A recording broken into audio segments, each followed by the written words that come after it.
Good afternoon, my name is Jim Conlan and welcome to the latest episode of our entertainment show. As you know, in part 3 of our entertainment show, each week we premiere a new TV series or a new movie that's debuting in Ireland and the UK this month, and in particular Ireland. And up for discussion this week is a movie. It's a horror type, catatonic type shock type of a horror sort of feature.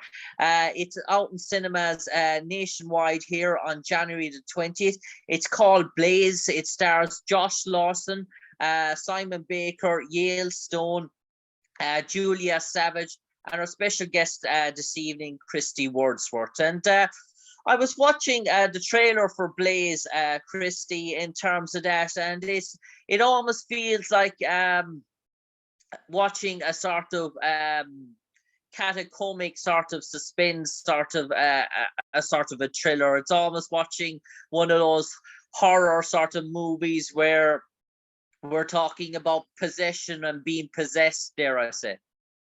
Yeah, it's interesting because I don't really feel like it fits into any of the standard genres, and I actually, what makes me love this film so much is it's kind of one of those like rule-breaking films, and it's creating a new world of films. It will definitely leave audiences feeling affected. I would never use the word horror for it. There is only really one confrontational scene, and that's when when Julia, the girl who plays Blaze, when she's witnessing a horrific act out in the streets in public, and that's, you know, the only kind of part that I would say is the more shocking thing. I think definitely confronting scenes in a lot of it, but it's also confronting with art. So it's done in such a impactful, powerful way. And the director, Catherine Barton, her vision is just phenomenal. And the whole, you know, art director team and everything that came to it. Like I was in the movie, right? And I'd read the script, knew all about it. And when I saw it for the first time at the Sydney Film Festival, the screening for Australia, I was sitting in the cinema just sort of like, wow, you know, like, even though I knew what was coming, I knew the movie inside out. The visual impact and the sound design that's incorporated into it is really encapsulating. And it's not so much of a horror, like, but it definitely delves into you know, human psychology and coping mechanisms when someone has been through trauma or witnessed trauma, and the sort of dark places that your mind can take you to, but then the healing process that comes from that. And so it ends on like a really beautiful, like really healed note, and that is, you know, reconciled with Blaze and her father, Simon Baker. And, you know, Simon obviously gets put through a lot of stress through the film because it's his little daughter who is going through these, like, you know, she kind of retreats into her, like she goes inwards as a coping mechanism. And so it does contrast scenes of like her world from her, you know, retreated space versus what reality is seeing, and the way that she's lashing out from the trauma that she's experienced. So, you know, it's really a film that kind of tackles things that a lot of us go through in different ways, but it's never really so beautifully artistically displayed, and sort of the nitty gritty and the yucky bits about things that you have to go through when you're healing from trauma, and the way that society can turn its back on you, but the way that it can affect your loved ones, but also how people try to help you so much through these things as well, and the support systems that are in place. So yeah, it's and really Kristy, like, yeah, continue. Sorry, I was gonna say, it's hard to sell it in a sentence, if that makes sense. Like what's the synopsis, what's the catch line to like get people to go and see this film? But it really is, it's a piece of art, and it will make you feel moved.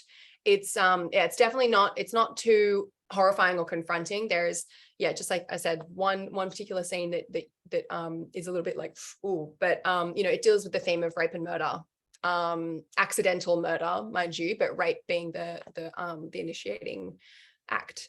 So that's definitely a warning that, you know, not that you see anything you know, obscene, but she's witnessing that happening in real life, kind of thing. So, and Kristy, in terms of the whole concept of PSD, post-traumatic shock disorder, in terms of young children, in terms of how it sort of can affect their sort of development. It's sort of an intriguing sort of twist for a young sort of actress to sort of play out that sort of role. And you mentioned the retreat, the retrieval in terms of into the shadows, into the darkness, into that sort of imaginary world to try and bury or lock away those sort of demons in terms of that. In terms of the whole premise of that, is that something the viewer sort of learns as he goes on at the cinema, or you have to try and work that out, or you go with that journey with her? Oh no, it's very visually displayed. And what I find the most interesting thing, which I guess is maybe different to how an adult would cope with things, it's not a dark world that she retreats to. It's actually very colorful. That's where a lot of art comes in. But you know, she has this her dragon friend who is this magnificent multicolored glitter, like all kinds of things, huge you know, beast that kind of becomes her best friend and becomes her confidant, and that's the only place that she feels safe. And so I think that's why it's so the director Catherine Barton, she had an Archibald Prize winning piece of art a few years ago, and so she wrote this script sort of based on that artwork, and then, you know, intertwined these things. So yeah, I guess as children, you know, when you're a child, you're much more intact with your imagination, right? So, you know, even though you might have just like witnessed something, you know, horrific, putting those things together in your brain, because you may be not exposed to that, so but you still have the beauty of your imagination at play. It hasn't been kind of dampened by the world yet, so it's kind of like an interesting mix of those two things, if that makes sense. And Kristy, tell me about your character in the movie, in terms of what role does she play, or what's her involvement? Yeah, so I play Josh Lawson's girlfriend. I have a very small role in this film, but I feel really blessed to be part of this incredible team. And basically, I'm kind of like one of those wants to share too much information on social media, you know, like it's our 2-week anniversary. Yeah, I'm basically like Josh's kind of vapid girlfriend who has no idea that what he's done, because he is the you know, the baddie in the film. And you're an influencer, so type. Yeah, kind of, yeah. There's not too much to it. But yeah, I'm also just like, it's I guess it's a representation of him, you know, because and so often in society, when someone does something bad or traumatic, and maybe especially in the case of you know, sexual assault, sexual abuse, rape, things like that, men have this ability to just like kind of shut things off, like pretend like that never happened and they never did anything, and go on with their lives. And people who it occurred to, or people who witnessed it, have long lasting ongoing effects. So it's kind of a display of that, how it's not affected his life at all, because, you know, our relationship's great, everything's fine, I'm none the wiser, and he carries on, you know, kind of in this other world while the main character Julia is struggling with it. Yeah. So and then that kind of comes to a crux at the end. And Kristy, tell me about the shooting of this movie. Where was it shot? Where was it the shooting, the sort of location? And in terms of start to finish, in terms of a wrap, were we talking a 3 to 4 week production, maybe longer? So it was all shot in Sydney, Australia. A lot around Paddington area, which is just sort of inner city. And then some stuff at studio, and I think they had a big art studio as well, where a lot of other little bits and pieces from the film were filmed. The shooting time, I believe it was 2 months, don't quote me because I don't know exactly, but they were trying to, especially like with Simon Baker and Josh's schedules, they, you know, kind of were like getting it. The crew were quite you know, on top of it. It definitely wasn't spaced out too long. And we were sort of also in that beauty of time where in Australia we had COVID, but it was short in the beginning, and we had the lockdown, and then we weren't allowed out of the country, but we were allowed to you know, kind of act as normal. So this was shot you know, sort of mid to end 2020. But then, yeah, we obviously then got more affected by COVID the next year, and there's a whole nother journey for that. But yeah, so they were kind of like, there was, you know, obviously there was testing protocols and masks in place and all those things, but we were at that beauty spot where the film market really started to thrive in Australia because of the the restrictions and conditions that we had in place. So aside from being trapped in the country, we kind of had quite a normal life compared to at that time what a lot of the other world was going through. And Kristy, I do believe you've donned the Emerald Isle in the past. You've set foot in the dare I say, the green grass of Ireland. Can you enlighten us about some of your memories there? Yeah, so I put a rental car on the ferry and went to Ireland and went Dublin and drove across and down.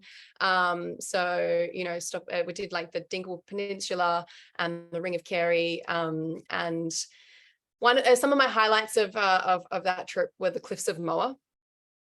County Clare, where we're based, yes. Incredible, like one of the most beautiful things I'd seen. And also Adair, is that sound familiar? There's like this Limerick, yes. Yeah, Adair Manor, yes.